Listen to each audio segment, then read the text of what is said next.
Salam mahabbah, salam sejahtera rekan-rekan semua, semoga semuanya dalam keadaan sehat. Kita teruskan bincang-bincang, kenangan, memori, pengalaman, dan sebagainya.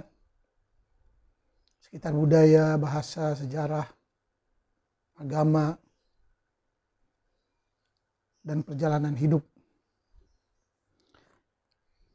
Pada kali ini saya coba ingin mengingat kembali ketika pertama kali saya sampai ke kota Mekah dengan keluarga, ayah, kakak, dan 2 orang istri ayah. Sementara ibu menyusul kemudian, ibu kandung. Jadi setibanya saya di Mekah pada tahun 1975, itu Mekah secara keseluruhannya, baik utara, selatan, timur, barat, dan di Masjidil Haram sendiri, yang memakmurkan, yang menguasai sudut-sudut kota Mekah itu adalah pendatang. Saya tidak tahu secara persis kapan bilakah mereka tiba di Mekah. Sebab sampai pada tahun 1975, Mekah baik dari utara, selatan, timur, barat, seperti yang saya ingat, kalau kawasan Misfalah, Kudai, dan juga Jabal Abi Qubais, Goshashiyah, Syib Ali, Syib Amir, juga ke kawasan Al-Utaibiyah, Hujun, Al-Ma'la, Al-Nuzha, Al-Falg, Falad, Lusus, Jarwal, Al-Hafair, Syari' As-Sittin. Semua sudut-sudut Mekah itu telah dikuasai oleh bangsa asing. Baik dari Indonesia, mayoritas Indonesia, Nigeria, dari Nigeria. Dan orang Nigeria populer di Mekah disebut sebagai takruni. Tapi rupanya dalam Nigeria pun banyak pecahannya. Tondibawi, Hausawi, Palata, Kano, dan lain-lain. Kemudian dari India, keluarga Madras, keluarga Malebari. Dari Bangladesh hanya sebut Al-Bangladeshi, jarang disebut kampung-kampungnya. Dari Arakan, Burma, Rohingya, Pakistan. Kalau dari Pakistan itu Pakistani. Padahal banyak, Bakhsh, Afghani, begitu juga. Kalau dari Irak dipanggil Al-Iraqi atau Al-Baghdadi. Dari Maghribi, Al-Maghribi, Marrakesh, Maroko, Tanjah, Maroko, Algeria, Aljazairi, Tunis. Kalau dari Mesir kadang Al-Misri ataupun dipanggil Damanhuri, Dumyati. Ini yang menonjol. Dari Mesir juga Syarbini ataupun Tontowi. Tapi kadang Tontowi itu dari Suriah ataupun dari Mesir. Tontowi. Tonto. Sementara Dumyati ini kalau bunyinya Dimyati itu orang Indonesia. Tapi kalau Dumyati memang dari Mesir. Juga dari Yaman. Yaman ada 2. Yaman Utara yang terkenal dengan Abdu Yamani, Zaki Yamani. Tapi kalau Yaman Selatan, Hadramaut, itu Bin Laden, Bin On, Bin Daud, Bamarduf, Bawazir,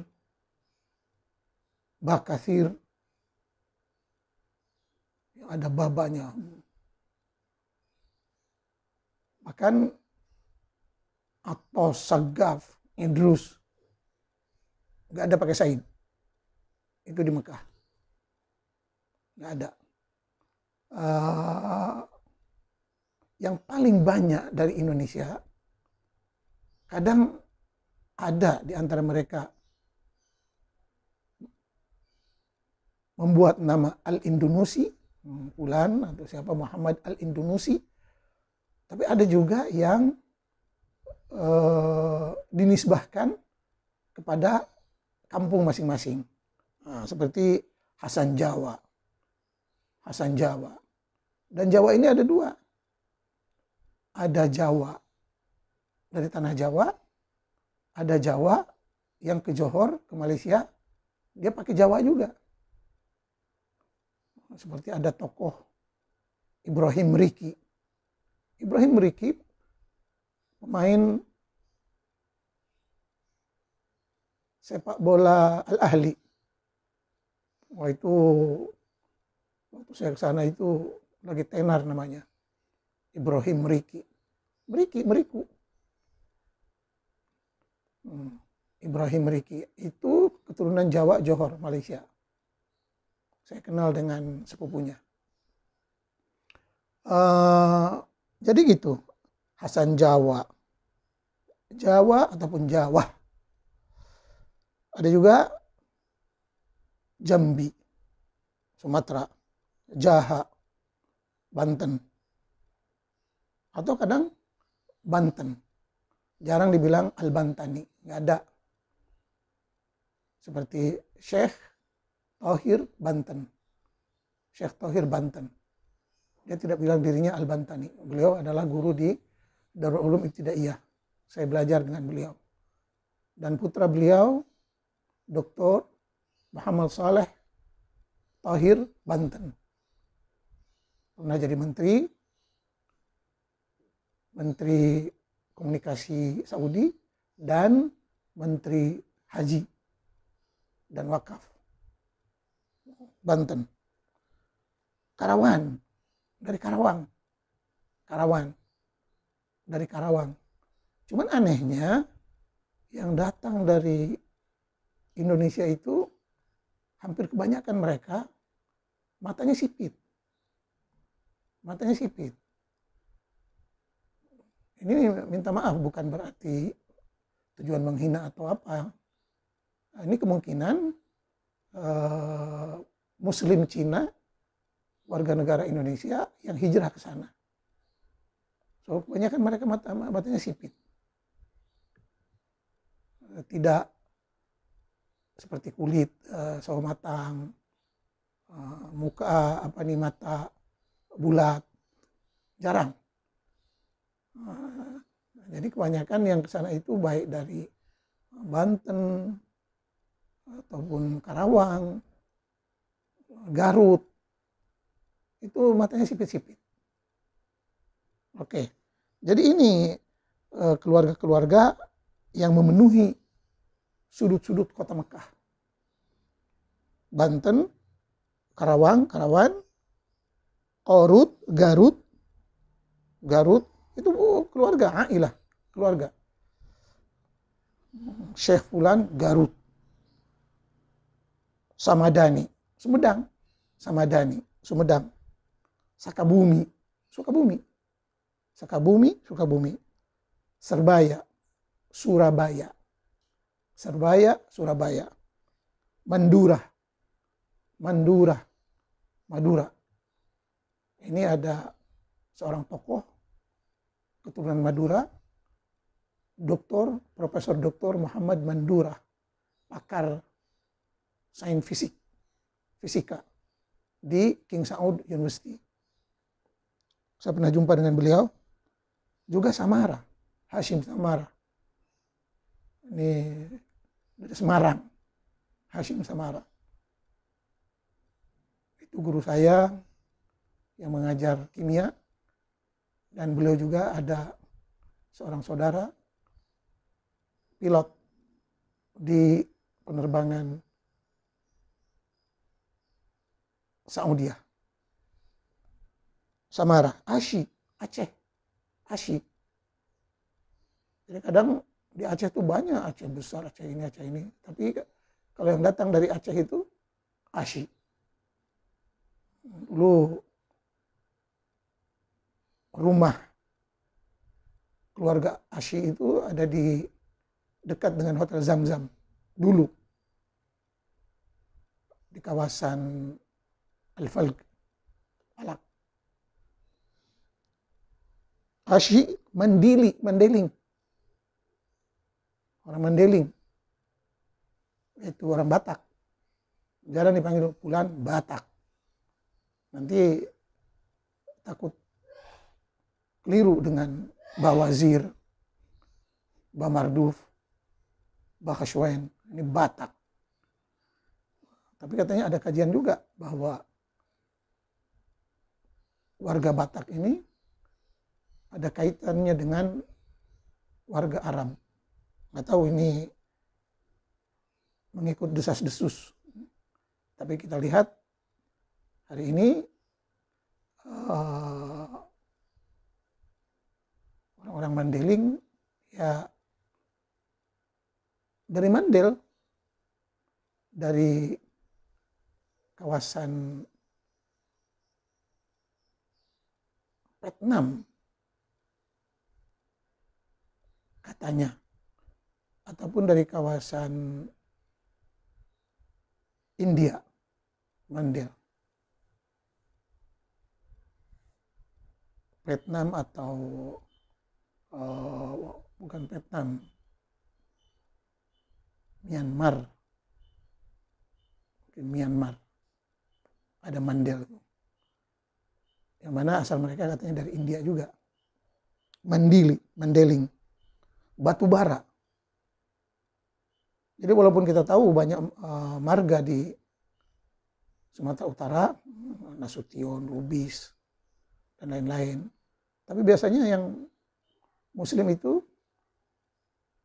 akan menggunakan gelaran Mandeling.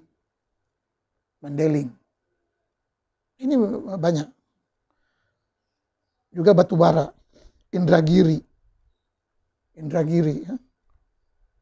Tasik, Bandung. Tapi Bandung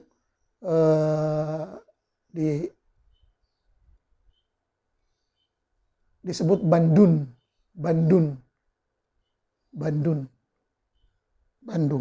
Palembang.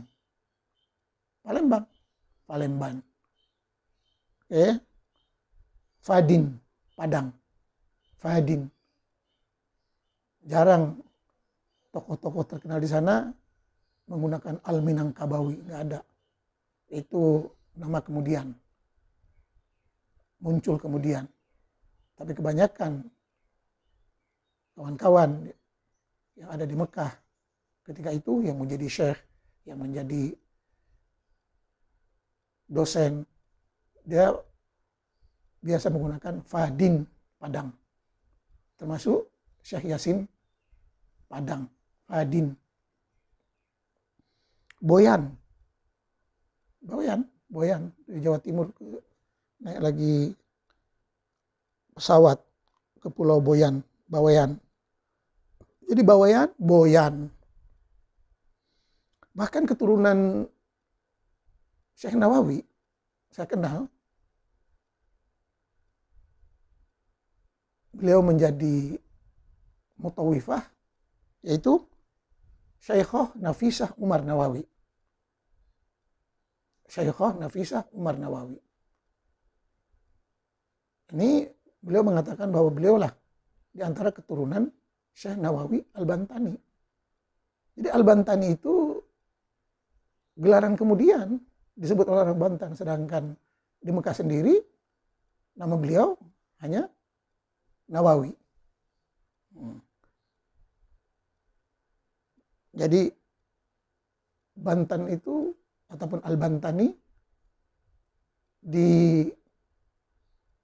ataupun muncul kemudian, dan di antara para ulama Mekah seperti Syekh Thohir Banten dan lain-lain tidak berapa mengenal dengan Nawawi Banten ini. Mereka biasa-biasa aja. Nah, ini pun jadi tanda tanya, kenapa di Indonesia diagung-agungkan Banten. Padahal biasa saja di sana. Sama juga dengan Syekh Yasin Padang, Fadin. Itu hanya populer di kalangan orang Indonesia. Bahkan kebanyakan yang tadi itu, mukmin yang asal, mereka kebanyakannya menganut ajaran sufi tarekat. Yang kemudian menjadi alasan mazhab Wahabi yang bekerja sama dengan tentara Abdul Aziz untuk menjajah kota Mekah. Sebab kota Mekah pada era Utsmani telah dikuasai oleh pengikut Syarif Mekah. Nah ini, Syarif itu maksudnya bukan Syarif turunan Rasul, tapi Syarif sebagai gubernur yang dilantik oleh kerajaan Utsmani. Tapi setelah muncul gerakan Wahabiyah dan melihat kemungkaran-kemungkaran seperti ziarah kubur, minta-minta ke kubur, menggadang-gadangkan cerita tentang wali itu, wali ini. Belum lagi dengan kasus pencurian jemaah haji, penculikan jemaah haji, penipuan jemaah haji yang berlaku pada era Syarif Hussein. Yang mana ketika itu para jemaah mayoritasnya datang dari negara-negara ini tadi. Indonesia, Nigeria, India, Pakistan, Bangladesh, Turki.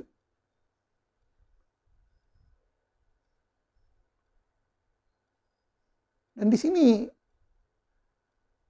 Iran kurang menonjol. Sebab mereka punya tempat muqaddas mereka sendiri. Najaf, Karbala, Qum, itu sebagai tempat haji mereka. Kemudian baru ikut meramaikan Masjidil Haram.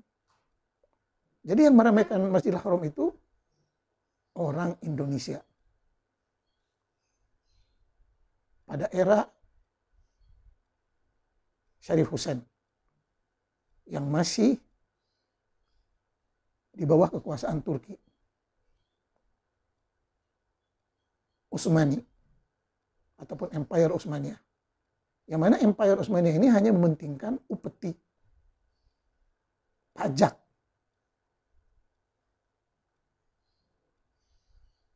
Setoran harta dari tanah-tanah jajahan. Tapi untuk memikirkan agama, bahasa Arab, kepentingan Islam, hampir tidak ada. Penguasaan Empire Utsmaniyah hanya bersifat penjajahan ketentaraan. Ini. Jadi ceritanya banyak. Dan di antara alasan Abdul Aziz menjajah Hijaz, Mekah, Madinah, bagi menghilangkan pemusyrikan, pemujaan yang diramaikan oleh bangsa-bangsa Yaman dan bangsa Indonesia yang sememangnya telah lama mengamalkan ajaran sufi tarekat. Padahal ajaran sufi tarekat itu sendiri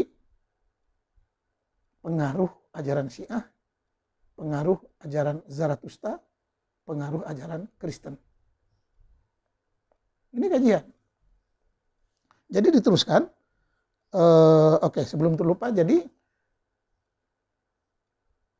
gerakan Wahabi menganggap mereka yang memuja-muja kuburan, yang memuja-muja tempat suci katanya bersejarah yang abal-abal dan belum jelas sejarahnya, bahkan banyak kebohongan-kebohongan di situ.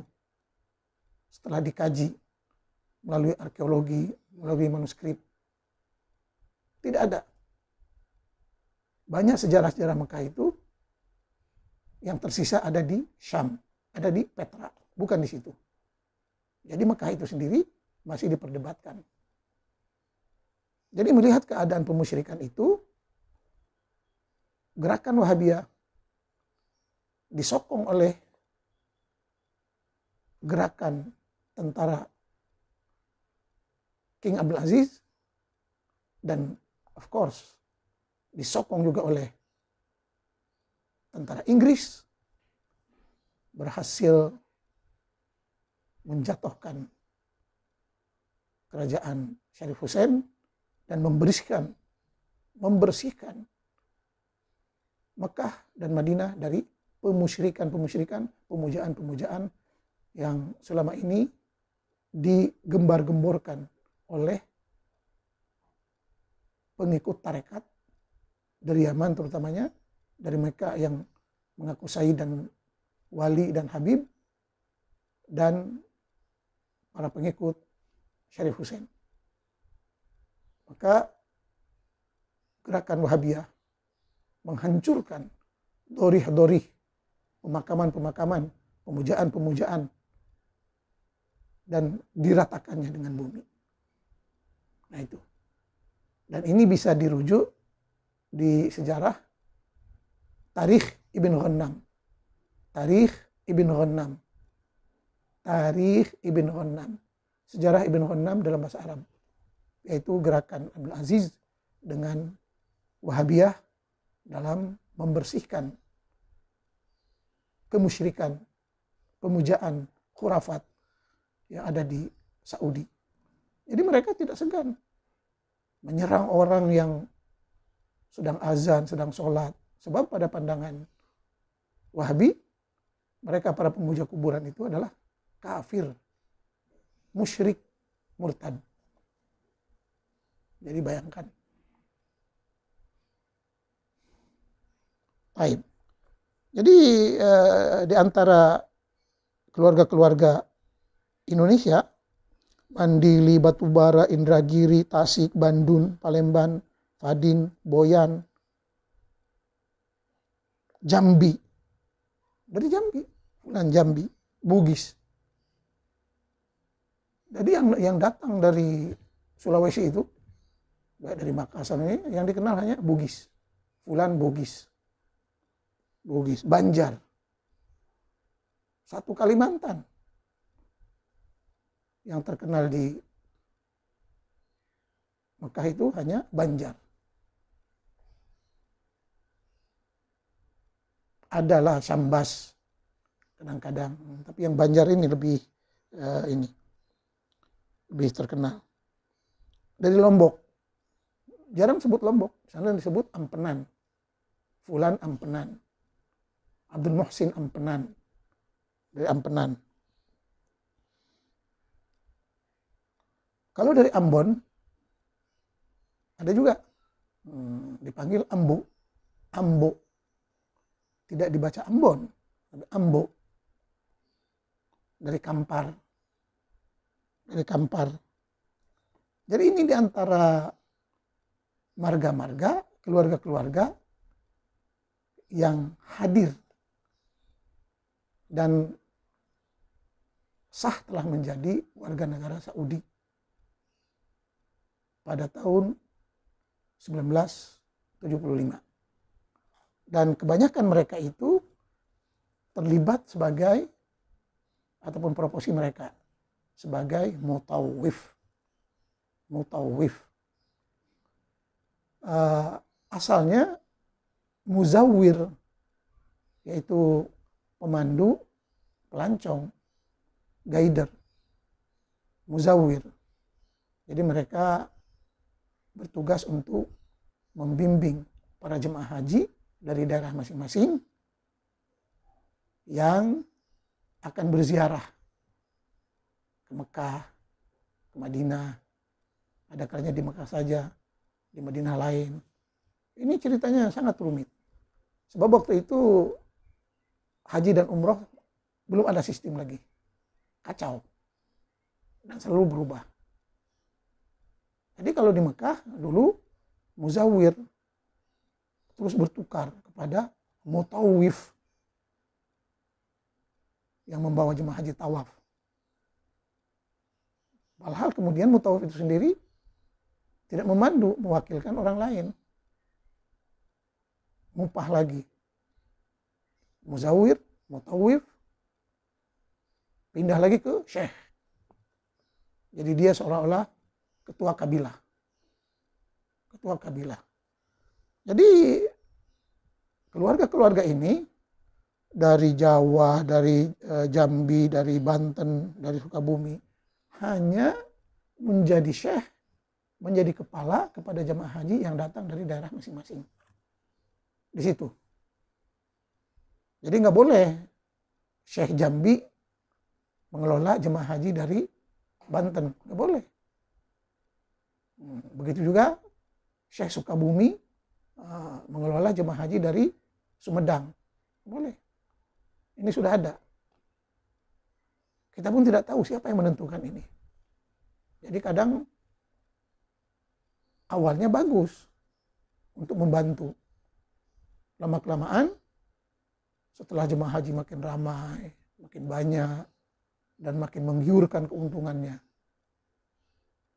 mulai juga berlaku kampanye di kampung masing-masing. Ayo jemaah haji dari Tasik, ayo jemaah haji dari Bandung, dari mana. Bahkan sudah ada waktu itu, kalau bisa membawa jemaah haji satu kepala dari daerah masing-masing, dihargai 100 real. 100 real. Dihargai 100 real. Bayangkan. Jemaah haji udah bayar di sana ONH, kemudian dijual belikan lagi satu kepala 100 real. Itu pada tahun 1975.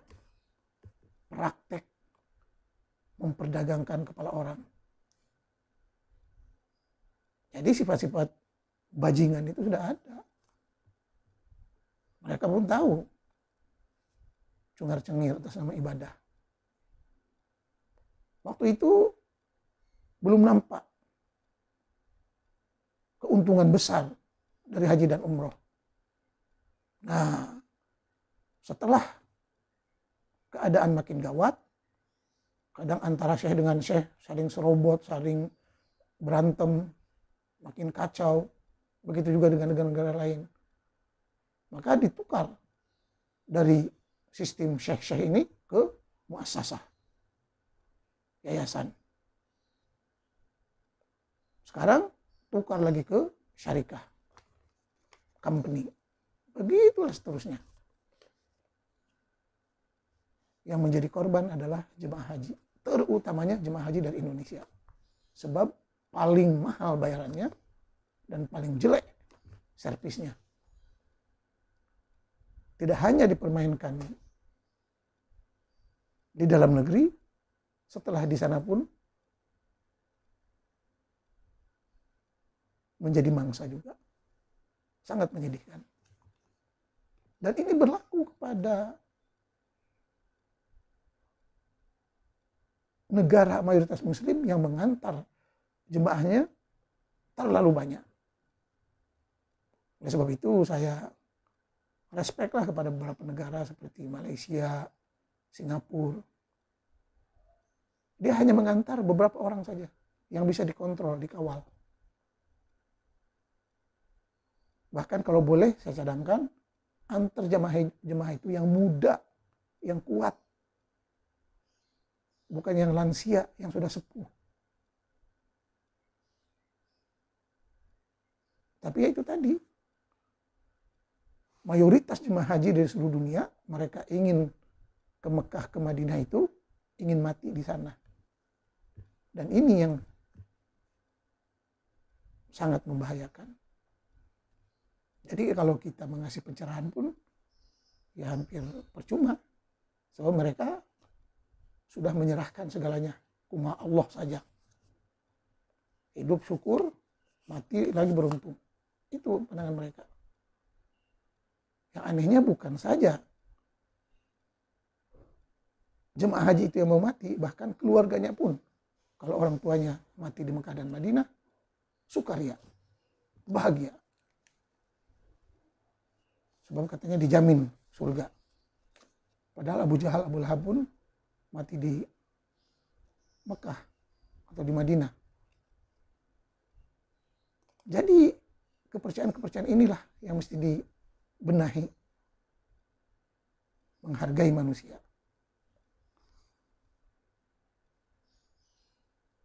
Kebanyakan marga-marga, keturunan-keturunan, warga-warga dari Jawa, dari Jambi, dari Bugis, itu asalnya memang mereka pendatang. Udah gitu males balik, menetaplah di sana. Dengan alasan ingin bertetangga dengan Ka'bah. Dengan beralasan ingin berdomisili di Mekah, tanah suci, bumi Allah. Padahal kajian membuktikan Mekah yang ada sekarang ini masih lagi diperdebatkan. Sebab Mekah dalam kajian sejarah, mitos agama ada di Khurasan, ataupun Iran hari ini, ada di Irak, ada di Petra, ada di Palestina, ada di Yordania, ada di Yaman. Belum ada lagi pendapat yang mu'tamad, pendapat yang absolut. Belum. Sejarahnya masih panjang. Ini dilihat dari sudut arkeologi, peninggalan sejarah, ukiran, manuskrip, dan sejarah-sejarah klasik dan modern.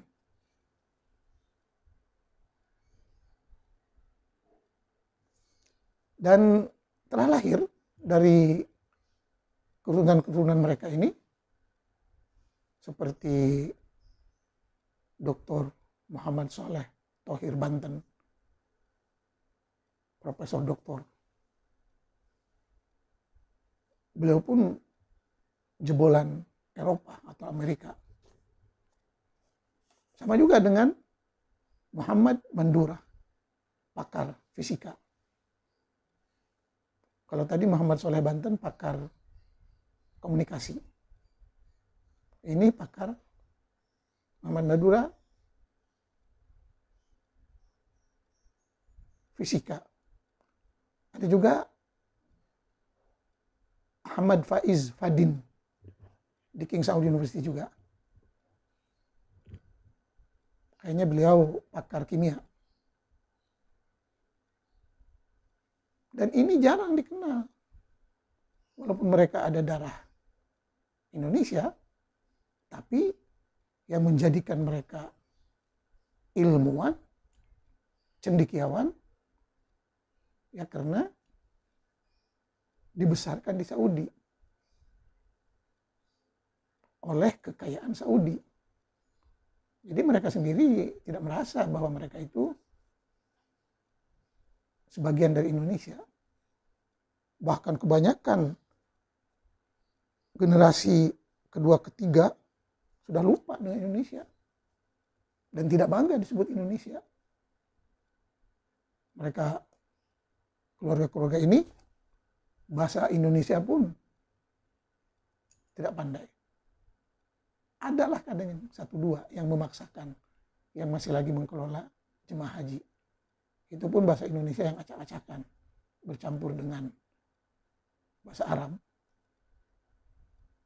Dan ada juga anak-anak Syekh ini yang masih generasi kedua biasanya. Bisa bahasa Sunda, bisa bahasa Jawa. Tapi sedikit, kebanyakannya mereka totally Arab. Itu pun Arab Mekah. Arab Mekah. Bayangkan, muka Indonesia, tapi watak bahasa Arab Mekah. Jadi kita kasihan. Sebab orang asli Saudi sendiri tidak menganggap mereka sebagai orang Arab. Mereka pendatang. Bahkan mereka terang-terang. Orang Saudi asli mengatakan, siapa mereka itu? Siapa mereka? Saya pernah waktu makan di Mat'am, restoran itu makanan India, dikelola oleh orang Bangladesh. Waktu itu di Suq As-Saghir, pasar kecil. Sekarang udah tidak ada. Suq As-Saghir. Saya makan. Jadi biasalah. Kumpul semua jemaah haji dari berbagai bangsa. Terus orang-orang Mekah pakai igal, pakai baju Saudi. Dan ada orang Saudi asli, Qahtani, supir taksi. Dia pun mau makan. Kelihatan dari Saudi asli itu dengan mukanya, dengan tekstur badannya. Dia terheran-heran. Dan berkata dengan lantang, aku ini sebenarnya ada di mana ya? Di negara Saudi atau di negara asing? Kok ini semuanya muka-muka asing semua? Dia ngomong, termasuk di kalangan orang Mekah yang pakai igal yang muka Jawa. Padahal dia udah orang Mekah. Yang orang Jawa itu. Orang Saudi terheran-heran. Dan waktu di sana pun orang Saudi asli seperti Dawsari, Qahtani, yang asli-asli lah. Jarang mau tinggal di Mekah dan Madinah. Sebab pada mereka dua kota ini asing. Dua kota ini asing. Termasuk imam-imam seperti Sudes yang udah 40 tahun lebih di sana. Dia pendatang ke situ. Dan setelah kuasa mazhab Wahabi yang dari awal bekerja sama dengan kerajaan Saudi, dia menghabisi tokoh-tokoh, ulama-ulama, syekh-syekh, ustadz-ustadz yang tidak sealiran dengan mazhab Wahabi. Oleh itu kayak Alawil Maliki, udah jelas-jelas dia sufi, tarekat. Yasin Padang, tarekat. Dan ulama-ulama yang lainnya, termasuk yang dari Mesir, pokoknya yang mengamalkan tasawuf dan tarekat, semuanya dikafirkan, difasikan, disesatkan. Dan tidak boleh mengajar di Masjidil Haram. Saya masih ingat. Dan suka ikut pengajian di Masjidil Haram dan juga Masjid Madinah. Di Masjidil Haram yang terkenal itu Bin Baz, Bin Bassam, dan pengajian-pengajian yang sealiran dengan Wahabi. Seperti Syekh Abdul Karim Banjar, Syekh Abdul Karim Banjar, Muhammad Mandeling, dan ada beberapa syekh Yaman dan India yang sealiran dengan pemikiran Wahabi. Tapi kalau tidak, dikeluarkan, dilarang.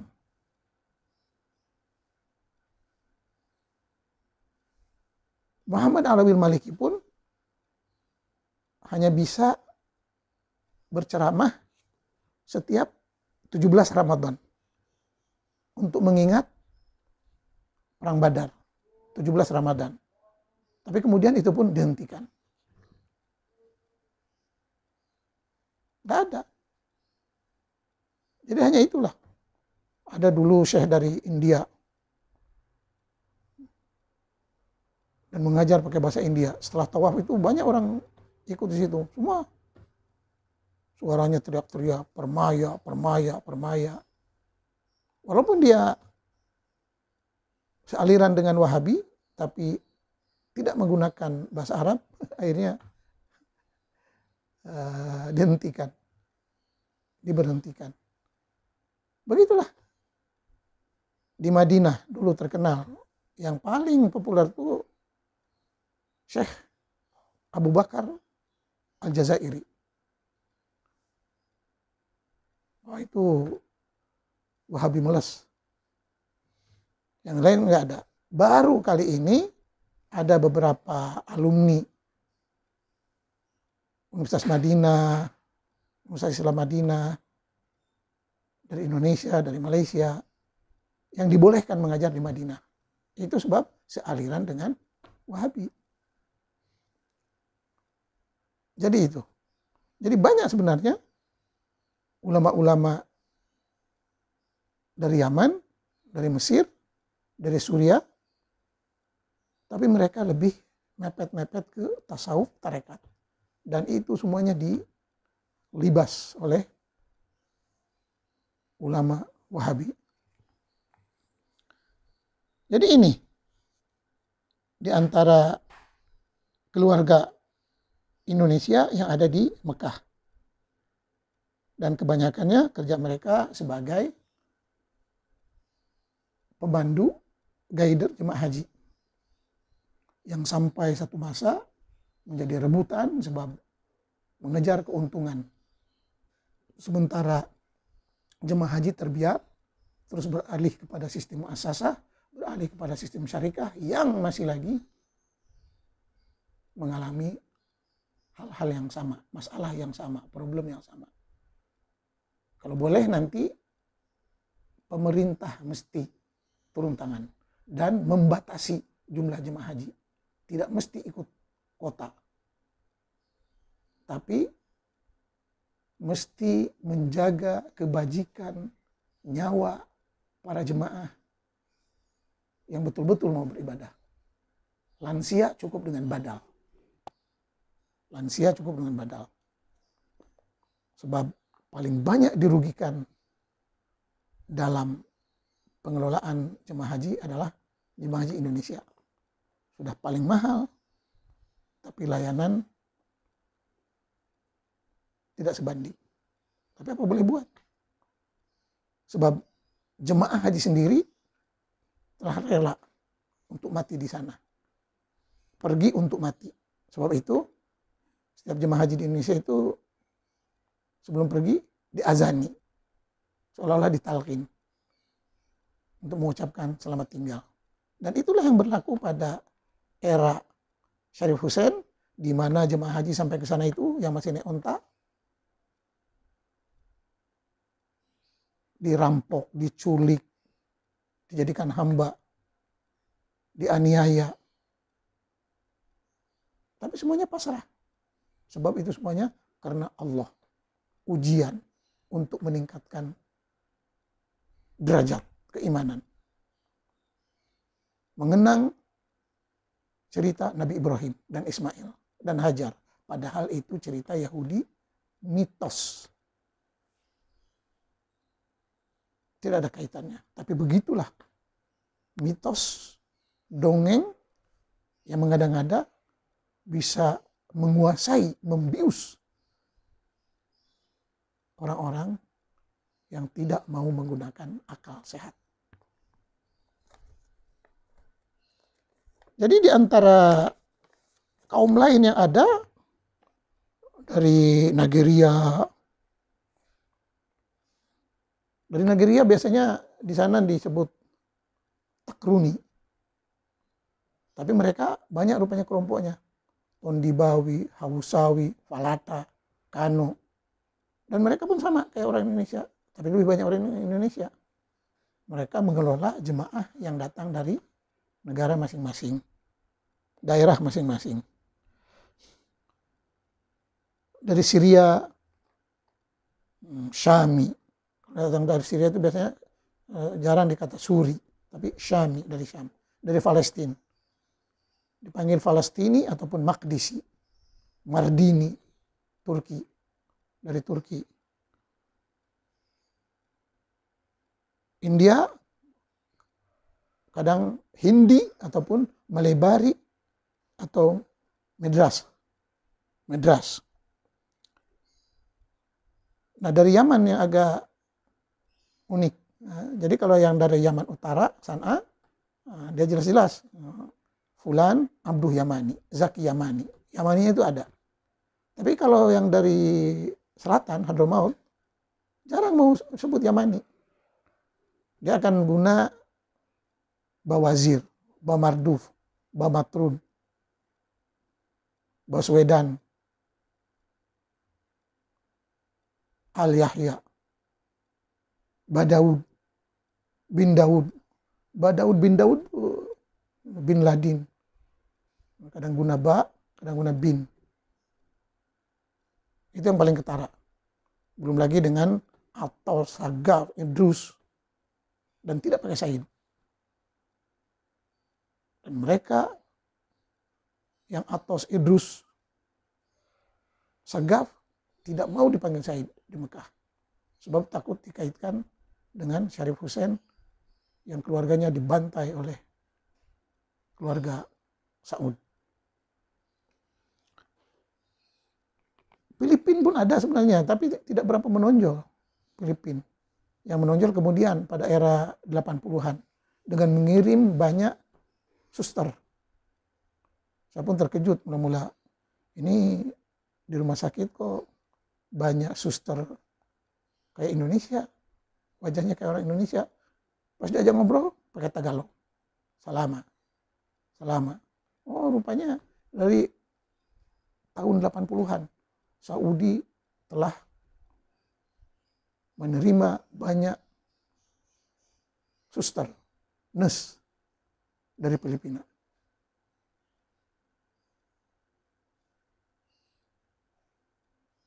Dan ini sebenarnya peluang.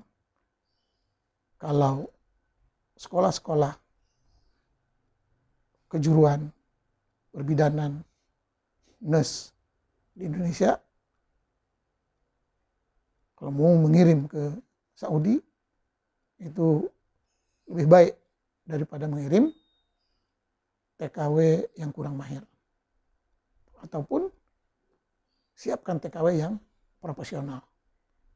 Bukan serba boleh, tapi jelas kerjanya. Ini yang paling kasihan, TKW dari Indonesia, gaji segitu-gitu ataupun sedikit, tapi semua bisa. Mau masak, mencuci, mengasuh anak, mengasuh suami, madam, supir, entah apa-apa. Jadi ini mesti dilihat lagi skop tugasnya. Sebab mereka bukan robot. Begitu juga dengan Al-Jazairi. Seperti Abu Bakar Al-Jazairi.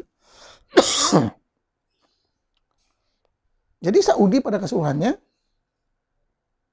telah lama, terutamanya Mekah dan Madinah. Mekah dan Madinah telah lama dikuasai oleh bangsa asing, terutamanya bangsa Indonesia. Setiap sudut. Diikuti oleh Bangladesh, Pakistan, dan negara-negara yang bermasalah lah, maksudnya yang masih banyak angka kemiskinan, penindasan.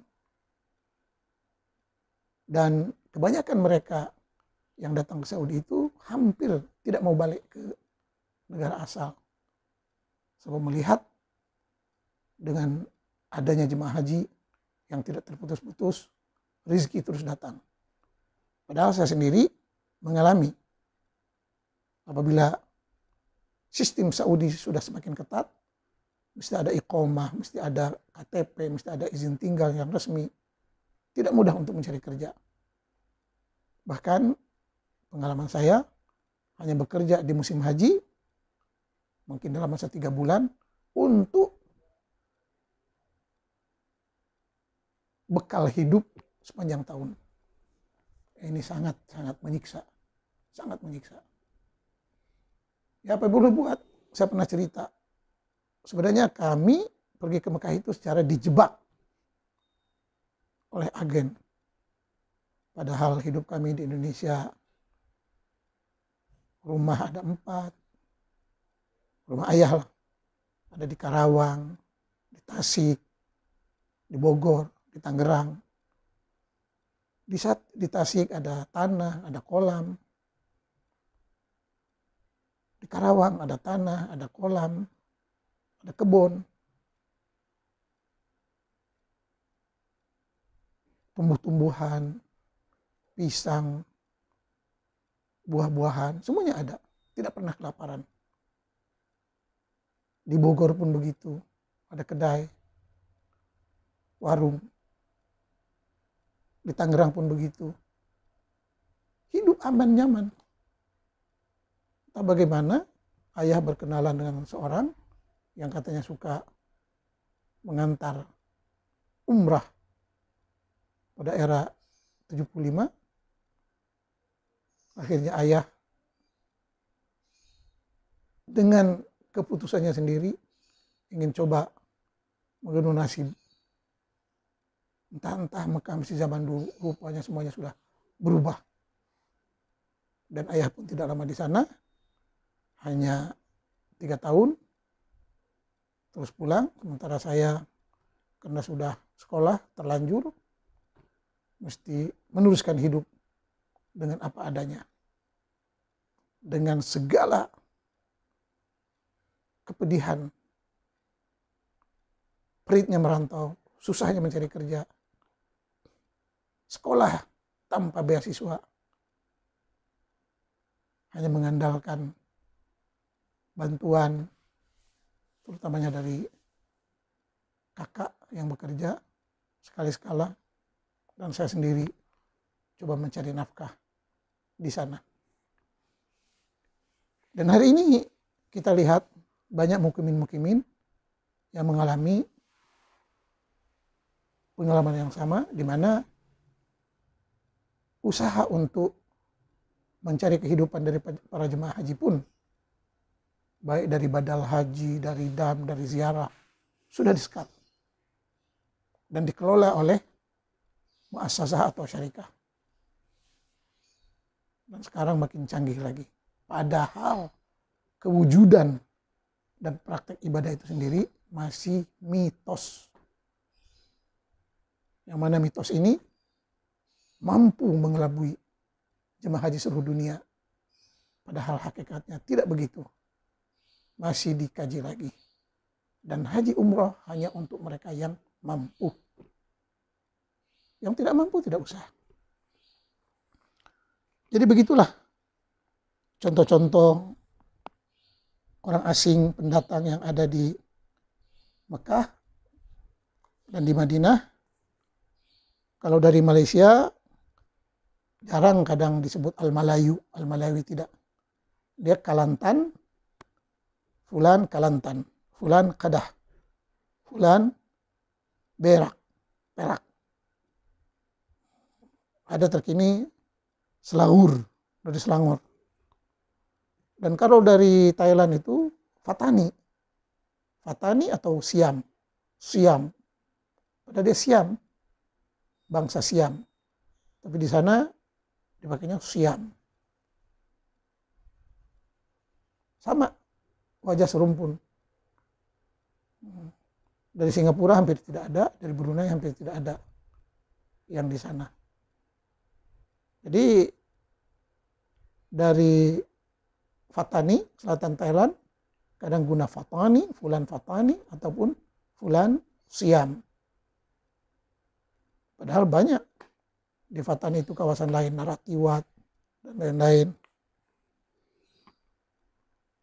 Fatani, Turki, ada juga orang Turki ya. Dari Baghdad, kadang Baghdadi atau Iraki, Pakistan, Bangladesh.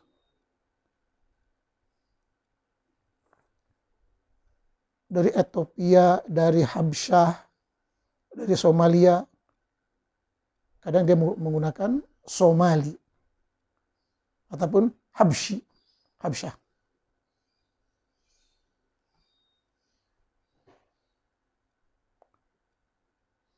Kalau dari kawasan Uni Soviet, yaitu Samarkand,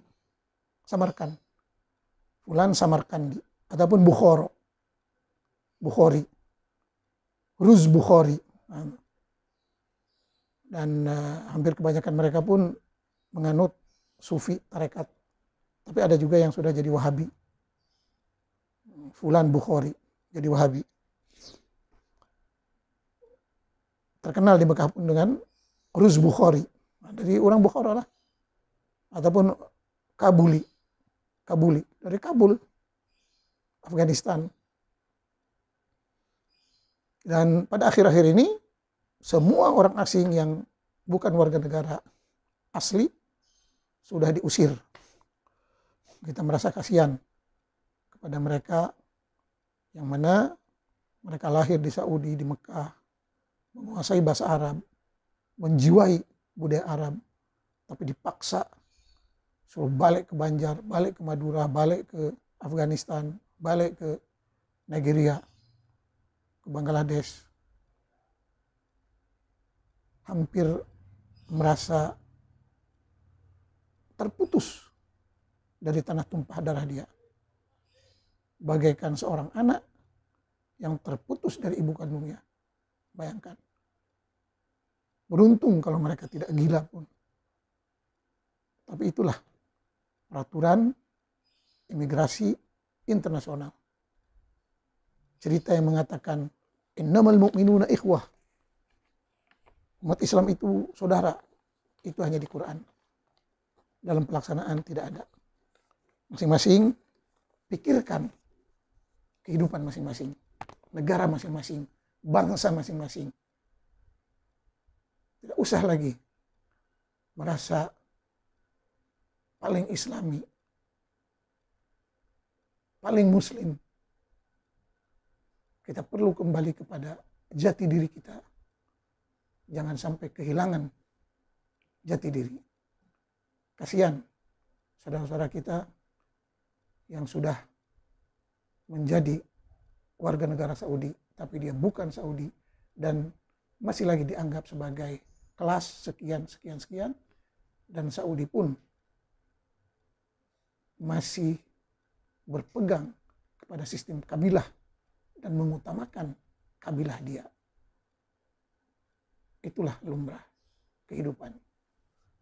Semoga bermanfaat. Sekian, wassalam.